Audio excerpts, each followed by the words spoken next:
What's up, people? Welcome to week 2 of English 1102 Spring 2023. Wow. So I hope you had a good week getting used to this class. I hope you get acclimated well. I hope that you have downloaded this sheet right here, which is the English 1102 Spring 2022 assignments and due dates. Okay. You should have accomplished these things last week. The welcome quiz, the MLA quiz, the finding sources assignment, the discussion when post, and read story of an hour. This week, you are going to watch this lecture, which you're currently doing. I'm also posting a lecture on the story of an hour that I want you to watch. Okay, I recorded that lecture a couple years ago, and it's the same one I use all the time. So it might look different, but what I go over, you need to know. All right, so make sure you watch that as well.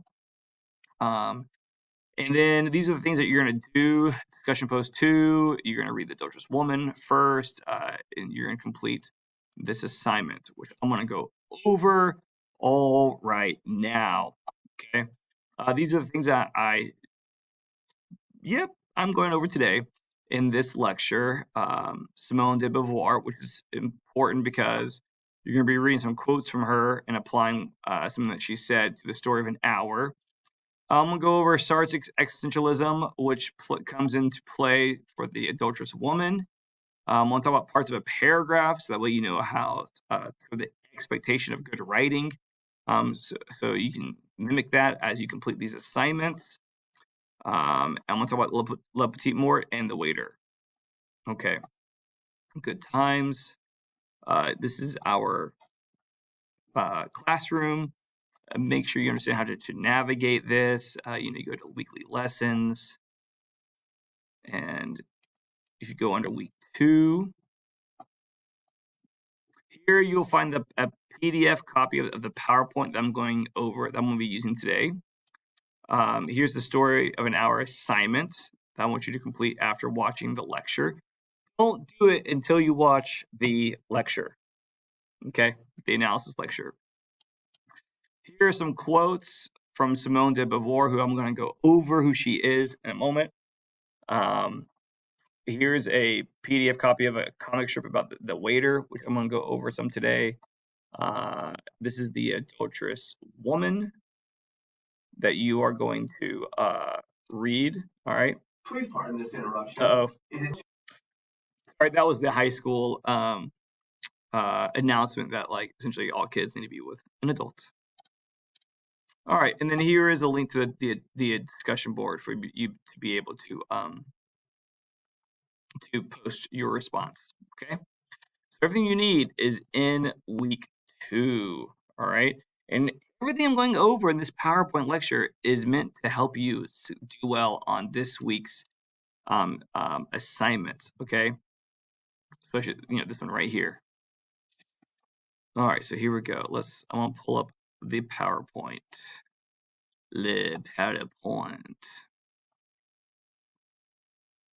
The week 2.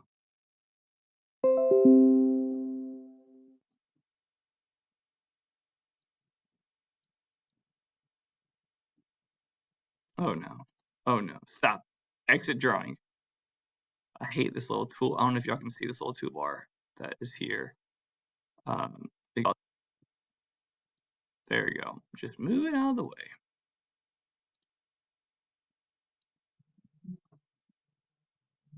All right, here we go. English 1102, week 2. We're going to talk about existentialism, parts of a paragraph, and integrating quotes into the story of an hour analysis. Okay. And all of this is actually working towards essay 1 as well. All right, so existentialism. What is it? So existentialism is concerned with the existential idea of living. Who am I? What does my life mean? Why do I feel guilty? Why am I afraid? What am I to do? Now, you might be wondering, why am I going over this in a writing course? good question. This course is about how to write about ideas and what you've read. Okay. Um, it's about presenting your ideas. This course is not about what you think about these ideas. It's about how you communicate about these ideas, about any ideas.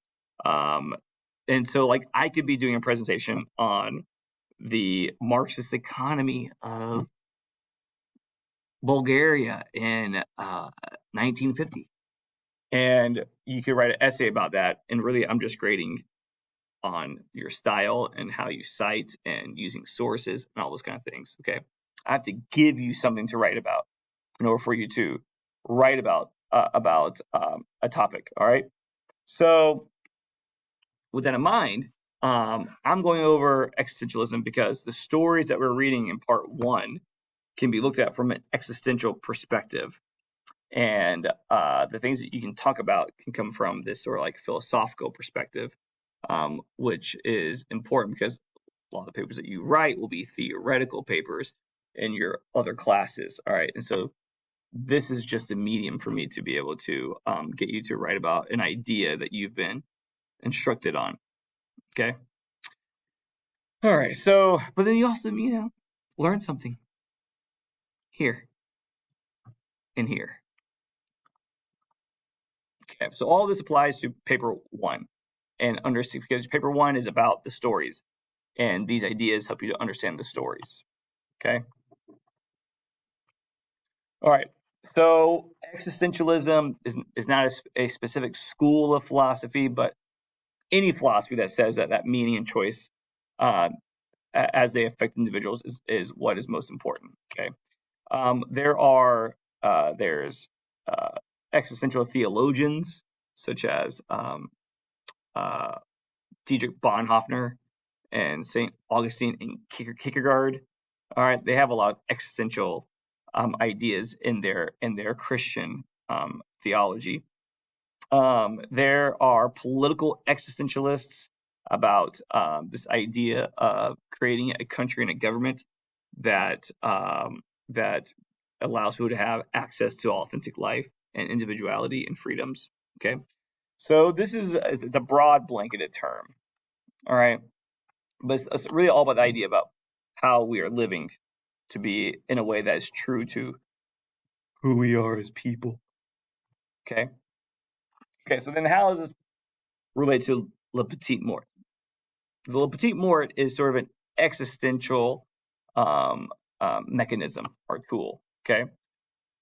Um, it is officially refers to a little death. That's what it means in French. You've just died a little. Okay. Um, in the literal meaning, it is a ironic euphemism for an orgasm. Okay. There's a literary usage of it, and then there's the actual. And so the literal understanding of le petit mort is a French phrase referring to an orgasm. So in existentialism, it has a much deeper symbolic meaning. Okay, existentialism rejects the shallowness of the physical world and the physical pleasures. These are seen as false pleasures that only last a moment and then fade. Existentialists are not hedonists who do live for pleasure. Okay. Hedonists live for pleasure. Existentialists live for meaningful existence.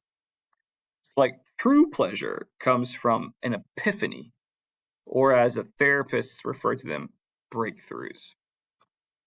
And this idea is that this epiphany that you will have, okay, will help break up and kill this existential dread that you have, which existential dread is found through deep realizations about life that bring about liberation and peace.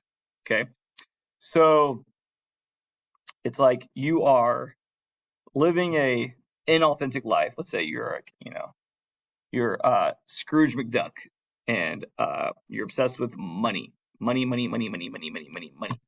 And then you have this epiphany one night where you realize that money's not about you anything but misery, and that giving up your love for money and pursuing relationships is what will bring you joy and happiness. Okay, that's your little petite mort. You had this breakthrough, and that part of you that was obsessed with money has died.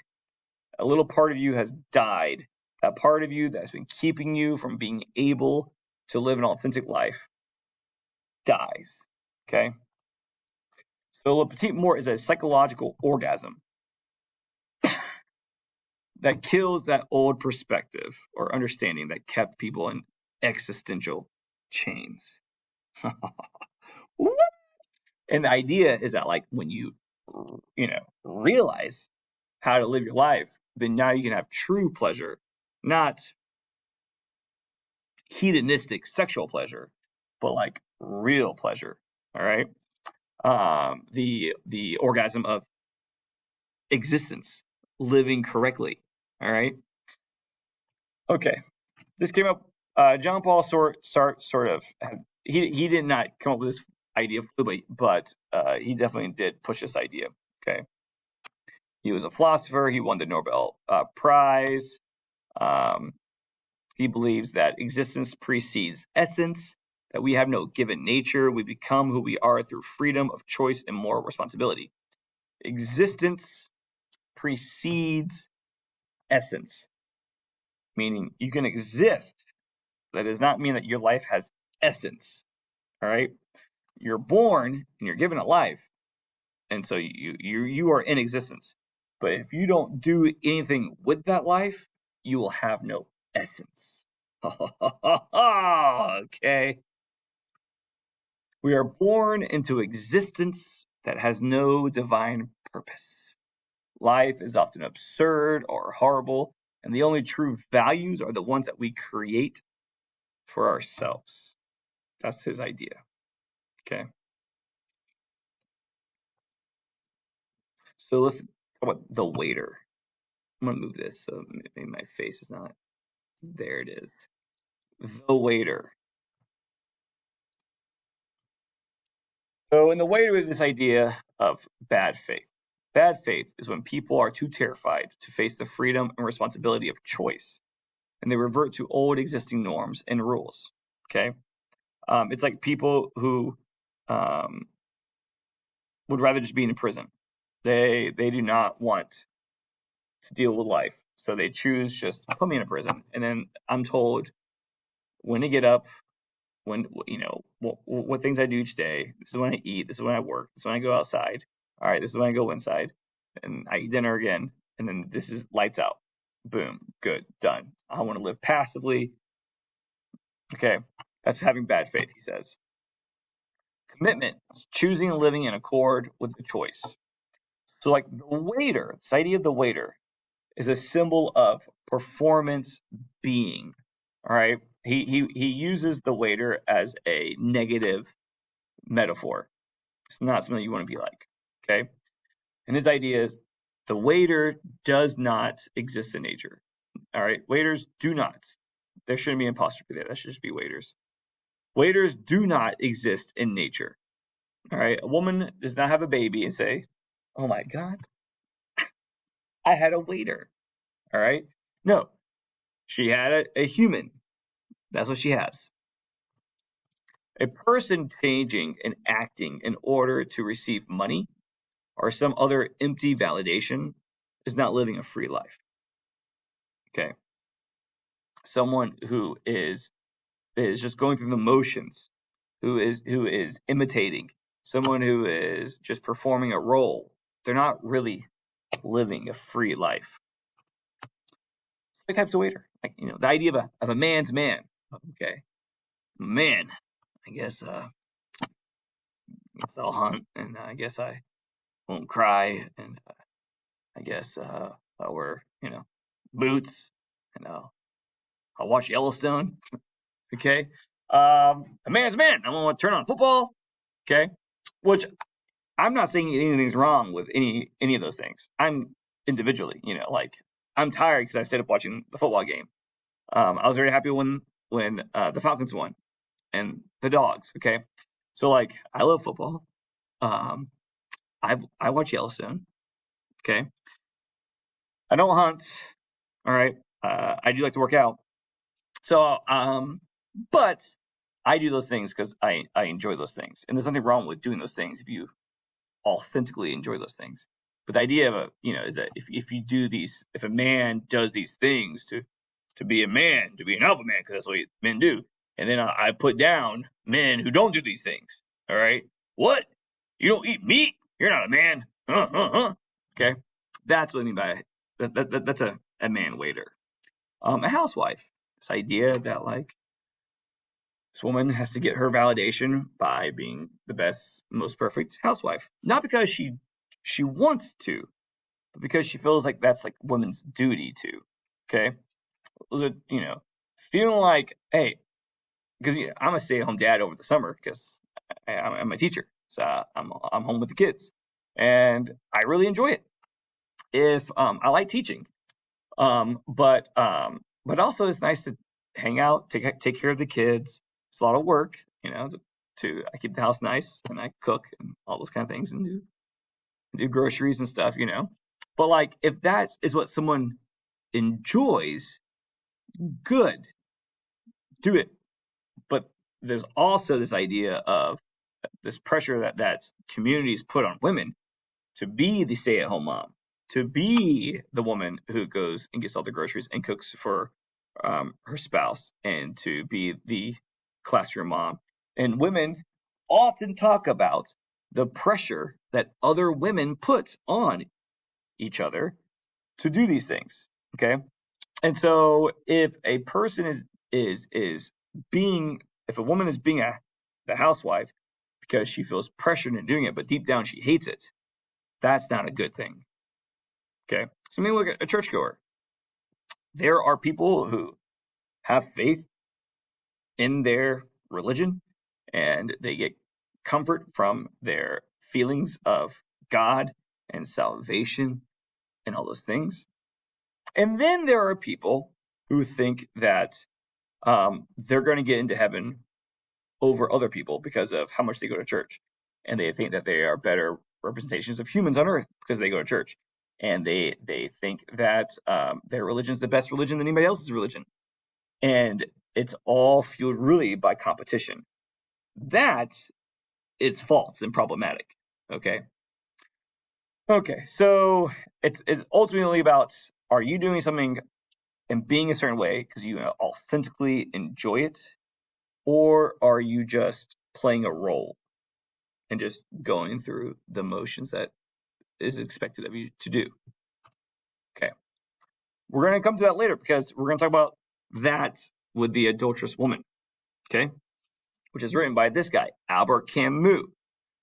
Look, I don't smoke. I don't support smoking. Okay, I think it's stupid, especially in today's age. I'm sorry if you're a smoker, but don't take it personally because I don't know who is a smoker. Okay, but I don't personally support the habit of smoking cigarettes. Okay, once every 3 years to get that nicotine high. Okay, but I say that just because this picture of Camus with the cigarette in his mouth and his coat turned up, and his hair slicked back. It's a pretty cool picture. Okay, it's a pretty cool picture. I'm not endorsing smoking, but this picture is pretty cool looking. All right, he does look pretty studly with the cigarette in his mouth. Just gonna say. All right, so Albert Camus. He writes existential and absurdist novels. He wrote The Stranger, The Plague, The Fall. He really loves titles with "the" in it. He coined the term absurd, which refers to the situation in which human beings demand that their lives should have significance in an indifferent universe, which itself totally without meaning or purpose. Okay. And he believed that we must respond to the absurd by refusing to give into the despair caused by the realization of life's meaninglessness. Instead, we must rebel against our cosmic circumstances by choosing to live life to the fullest. So, like, we should take our life seriously. Okay, not waste it. But we should not get all upset if we can't control everything, because you can't control anything, because that's an absurd idea of control. All right, you have to realize that you can't control anything. Okay, and that if something strikes you, like cancer, or someone in your life has died, or you get into a car crash and you stab your eye out by accident, okay, that you should not become existentially depressed and full of disparity because this happens, okay, because you aren't being punished. It had nothing to do with fate or anything like that, because the world's absurd. I mean, we have no control, and the universe doesn't care about you. So the mere fact that we survive every day, you should just be happy, okay? Which, just for the record, he's not a really positive person. All of his books are kind of bleak, you know. So you would think maybe he's like toxically positive. He's like what's that TV show about the soccer player? He's too nice, okay? Um, but he's not. He's not Mr. like funny guy. Like, oh, get over it, okay? His stuff is dark and can be kind of like depressing. But that doesn't mean though that like you should be going through life depressed and feeling powerless. Okay. Kind of a paradox there. Okay. All right. And so he coined this idea of the myth of Sisyphus, which is essentially that the best way to rebel against the meaninglessness of life, okay, is to do it with a smile on your face, okay, and that you should have what's essentially principle rebellion, okay. To quote William Wallace, they may take our lives, but they won't ever take our freedom, okay. And that society is essentially a prison, and it wants you to be a waiter, and you have to enact principle rebellion and refuse to do anything that you don't want to do. That's not good for you. Okay, that's his ideas. And then this takes us to Simone de Beauvoir, who did not like Camus, but she was emotionally married to Sartre. They did not believe in monogamy or committed relationships. All right, those kind of things. Those are societal creations. But they did have very strong emotional connections to each other. So Sartre and Baudelaire and Beauvoir were very close. Okay, they're almost like best friends with benefits. All right, so she was a leading feminist and proponent of existentialism. She was a French philosopher. She was an essayist and a novelist. Her book, The Second Sex, is a 1,000-page book that discusses the treatment of women throughout history. All right. She believed in the products of socialized biology. And listen, we're talking about her because I'm going to give you a document full of her quotes. You're going to pick a quote, one of the quotes, and apply that quote to the story of an hour. Okay? So this directly relates to your assignment this week. She believed that male and female are facts of biology. Okay? Men have male reproductive parts. Females have female reproductive parts. But that the idea of the genders, men and women, were socially constructed. Okay, there's sex, which is body parts, it's biology, reproduction, and then there's gender, which is this idea of man and woman, and it's socially created. This is what men are supposed to be, and this is what women are supposed to be.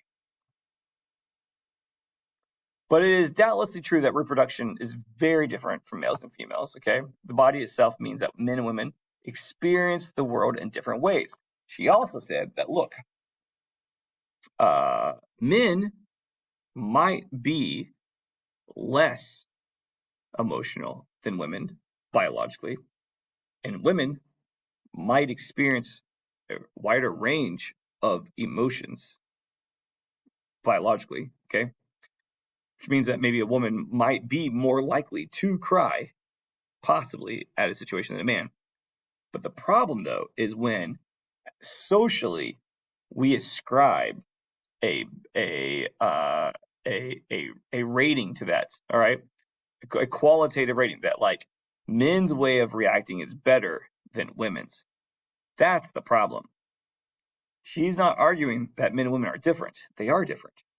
The problem, though, is when society says, yes, but this way of being is better than this way of being. This way of being will get you the ability to vote, to own property, to become leaders in your community, to be voted on, to become president. And these types of people who have these behaviors will not receive those things. That's a problem. When people's natural reactions, personalities are giving a rating in society, that's a problem. Okay. So, yes, biology sees that women are more empathetic, others, while men are more narcissistic. Okay.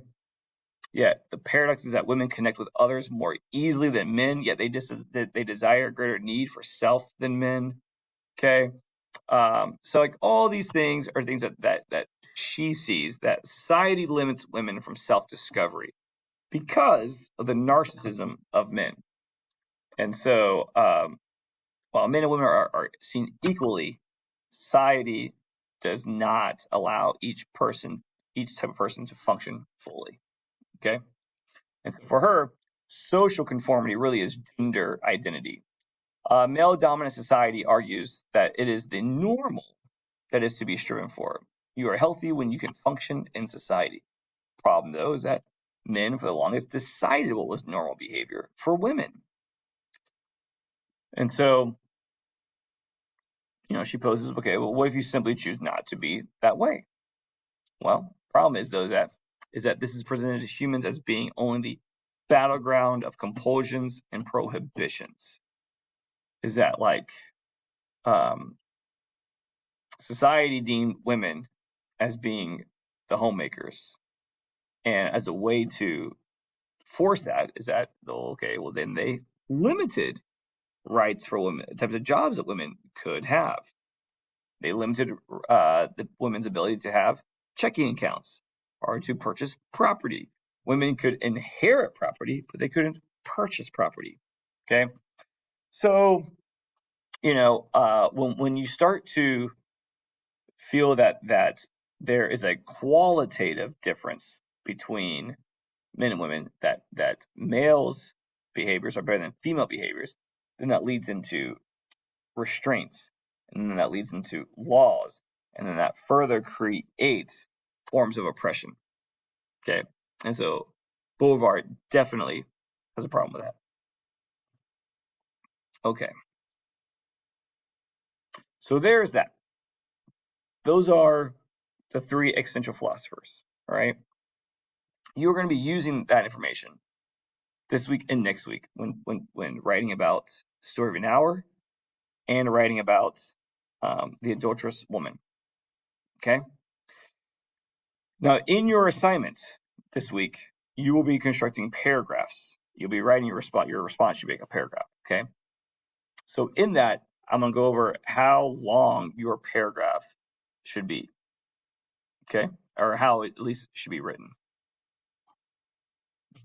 So the idea of the paragraph is, if you master the paragraph, you master the essay. Okay. If you can write a really good long paragraph, then you can write an essay, because the essay is just made up of multiple paragraphs. And in a paragraph, there are three parts to that paragraph. There's a claim, there's a support, and there's analysis. The claim is the main idea that is being made in the paragraph. The claim is similar to a thesis of an essay, but the claim is just for the paragraph. Okay. It's the main idea that the writer wants their readers to understand and know. There is only one claim in a paragraph. The rest of the paragraph is just proving and convincing the audience that the claim being made is, in fact, legitimate and believable. 20% of the paragraph is the claim. Next, you have support, which is usually like quotes or references and summary. And you want to use just enough quotes and summary to support your claim and analysis. And this part shows what part of the text you are discussing, and it serves as evidence. 30% of your paragraph should be the support. And then the last 50% of the paragraph is your explanation of your claim. This is where your paragraph wins or loses. Okay, you want to tell your reader how they need to understand the support. You know, some people will just say, I have a claim, here's some evidence. It's obvious. Obvious doesn't work. Your paragraph will win or lose based upon the analysis. Okay, a good analysis will convince people. A poorly written analysis, you don't know what it's going to do. Okay. Okay.